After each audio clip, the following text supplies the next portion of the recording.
I could remember when I used to live on Carasso Street, like 6, 7 years old. I still have that memory there with me. I used to be the neighborhood child, no? Everybody knew me, my pa was popular. My pa was a Landiva football player, and very, very popular. But then life changed right after that, like quickly. A life changed. My father and my mother. My father went away to pursue different job in Brazil and in Savannah, Georgia, and he never did return, like for some years. And then when he do return, he returned just for a while, and then he gone again out of my life. I know I used to be the neighborhood child, and everybody used to call me Baby Doggy, Even the neighbors, they call me Baby Doggy because I named just like my father. I had Junior, Douglas Sam Jr. And I moved.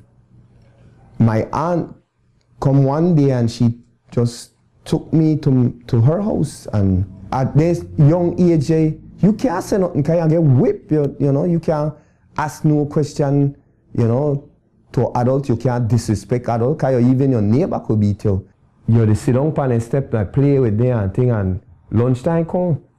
But they have their structured family, they have their pa and ma, and when their pa and their ma call inside for come eat 12 o'clock, they left you right outside, and say, come in and left a little bad boy out there, That thing just get to me, like, it hurt me, that was cruel to me. I cry sometimes because, I don't grow up with my mom, my pa, and that thing that was really bring tears to my. Every Sunday, my used to send for me, and I just sit down on a step and wait for my uncle to come.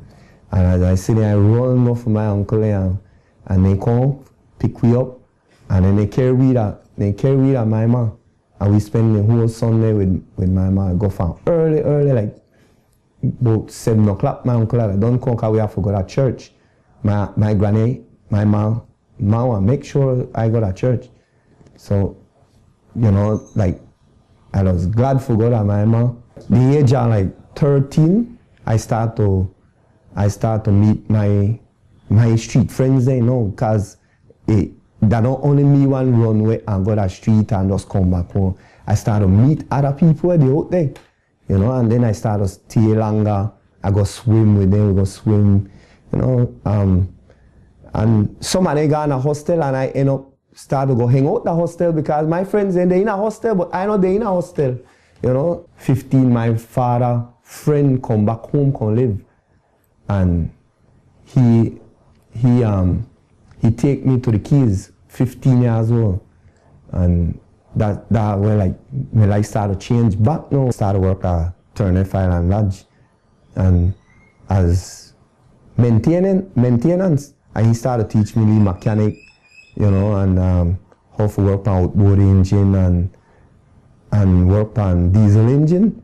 So I started to learn a lot of other skills. Then I get into fishing and diving and all that stuff like Keys.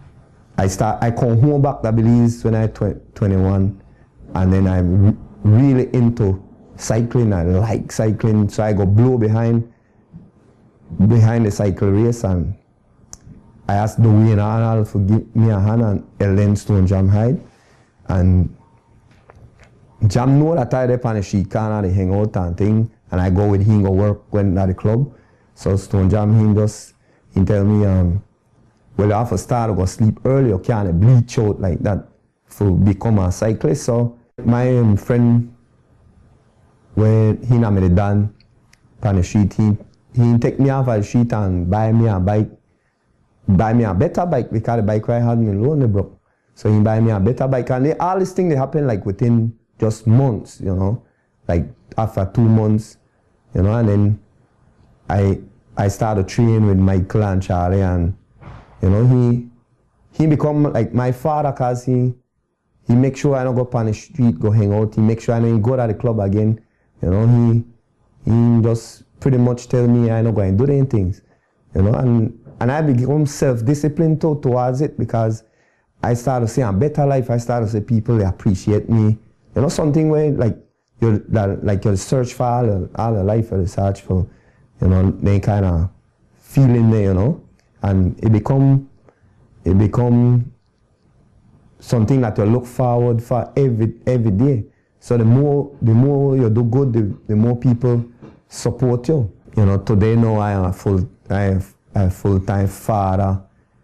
I have 3 lovely kids, 2 sons, 1 daughter, and a lovely wife, she try and make sure, take care of me. I coach females, I coach male cycling. In cycling, I help with any organization we want my assistance, and that just the way how I give back to the community right now. I look into the window of my mind, reflections of the fears I know I've left behind.